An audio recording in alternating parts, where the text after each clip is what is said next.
All right, ladies and gentlemen, Fabs in the house, and welcome back to the channel. Today I'm in the house with the Kizer Feist here with me for a review. I'm gonna check it out and I'm gonna share my thoughts with you. And guys, you can like, you can subscribe, you can leave me a comment down below. You can check fablades.com. You can do a lot of things also at Fablades on Instagram. Look at that, a lot of stuff.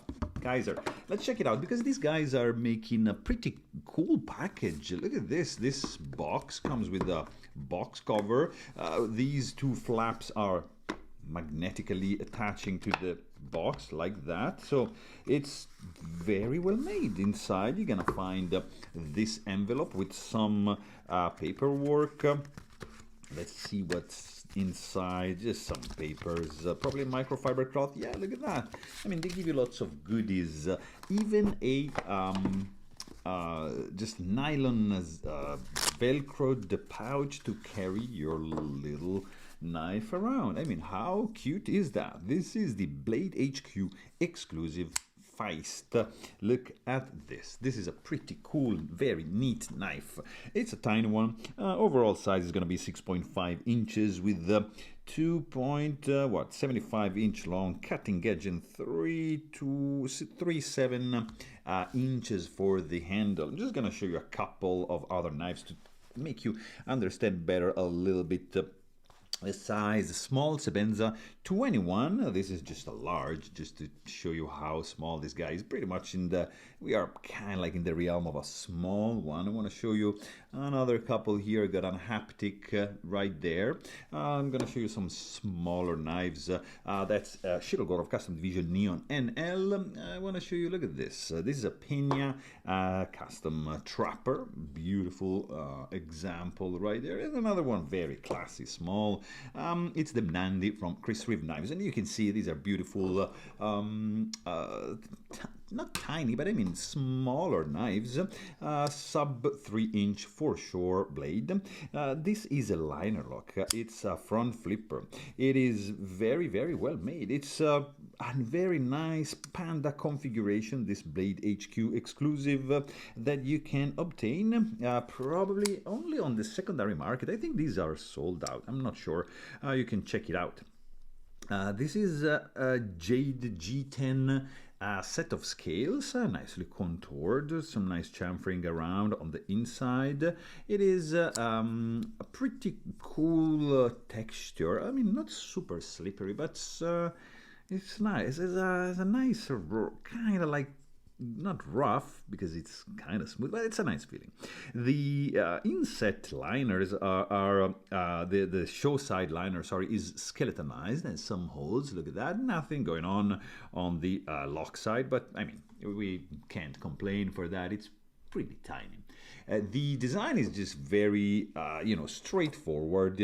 You get this nice lines, a straight handle, and this beautifully tapering down blade. I really love this blade shape. You can actually choose, there's many configurations. You can get this little fella like, you can be like a titanium handle. There's not a coated blade, so just stone wash. You can get the drop point. So you have some variety to choose from when you get a Feist from Kizer. It's a very neat knife. I'm really fond of this one. My life loves it too, and it's great because probably the size. There's one standoff right over here on the back, which is look at this blade, perfectly centered and also safe. Can't touch the tip of the blade, so absolutely nice. When the blade is closed, it's also pretty cool. Look at this, that's pretty slick package, nice and elegant. You have a simple construction, one handle screw and one pivot screw, which I believe it might be spinning. I am not sure, I don't remember. You can also check out my maintenance video if you want to know how to take this guy apart, but it's going to be pretty straightforward. Don't worry about that. You have of course, like this is an inset lock, so liner. So there's no over travel, lock bar stabilizer, no stainless steel lock face insert. It's just like a simple knife because the price point of this guy is gonna be in the 90, $100. So made in China, of course, but still, it's a budget knife, but with good quality materials. Like, look at this clip. This is titanium, tip-up carry only, not reversible. Pocket clip with some nice tension. It works very well. And then, guys, look at this M390 DLC coated blade. This kind of feels like a hollow grind, but I think it's flat. It's nicely crowned on the spine. You have a little bit of jimping, which is probably a little bit too much recessed. You see, you can't really see any jimping, so kind of can't really take advantage of that.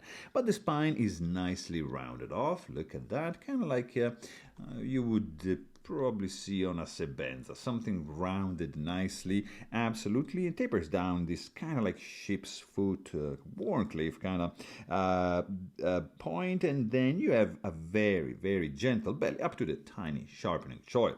Kizer logo, M390 logo, and Jeff Lundquist and Feist and serial number, of course, on the back. So a little bit too much billboarding. Imagine this like clear, like nice and sterile looking blade. It would be neater, classier, I think. I really do love the panda look going on like this, black and white. It's like a black blade and clear handle. It's something I really like. I like the contrast, that's creating right over here. Also, what I really like here, it's the plunge grind. This reminds me kind of like some South African, I don't know if you can see, but like that, some South African knives which are employing this kind of sweeping plunge grind right there. I really appreciate that. Also, the sound, not too bad. I mean, it's very low, super low. It's not gonna intimidate or scare anyone. It's just like nothing special, but still, it's okay. Very subdued click, no thump, no echoing. Yeah, it's kind of anonymous, but it's all right. What is really all right, guys, is the weight, because this is G10 inset locks, so it's not gonna weight too much, like 2.14 ounces, guys. You're gonna be happy if you are wearing shorts, for example, in the summer. This fella, yeah, you're not gonna be bothered by its weight. Also, I mean, this is a tiny knife, especially for my hands. It's, you see, like I'm holding like this, and kind of I can squeeze my handle in, but if I'm doing like this kind of work, kind of like here, you see there's this finger doesn't grip onto anything, but it's all right. You have a smooth surface going on over here, but at the same time has quite some texture quality to it, so you can feel a little bit of grittiness, so that's good. It's not like super slippery. Overall, this guy feels solid, and there's a tiny bit of flex when you squeeze the handles, but it's all right. Overall, well put together. Fit and finish, it's spot on. The blade is centered, there's no blade play. It feels pretty good, no lock stick. The lock bar access is all right. You can access it pretty easily. Of course, this fella is running on bearings. It flies open. There's no guillotine effect. If you hold it vertically, you just kind of have to wiggle a little bit like so to get it closed. So not a big deal. You have also a very nice detent that renders this opening action pretty snappy. You can use your thumb like so. You can use your index finger like this, just making that kind of movement. You can even do like this kind of deployment, but when you do it, because you tend maybe to just use this side of your finger right over here, and like that, and like here, the blade is gonna hit your hand. So if you do it, just make sure you are doing it like from this angle right there, and you're gonna be happy. It's gonna be fine. So really, really cool. You can even do a slow roll, like break the detent and kind of slow roll it like there. Or yeah, no, it's not gonna happen with two fingers, but come on, guys, this is a pretty exciting and fun front flipper to play with. It's not gonna break the bank. Looks great, sound it's all right, ergos are fine, but to me looks good, feels all right. It's a budget win. So there you have it. Really hope you guys enjoyed this video. Thanks for watching. Don't forget to like and subscribe, and stay tuned.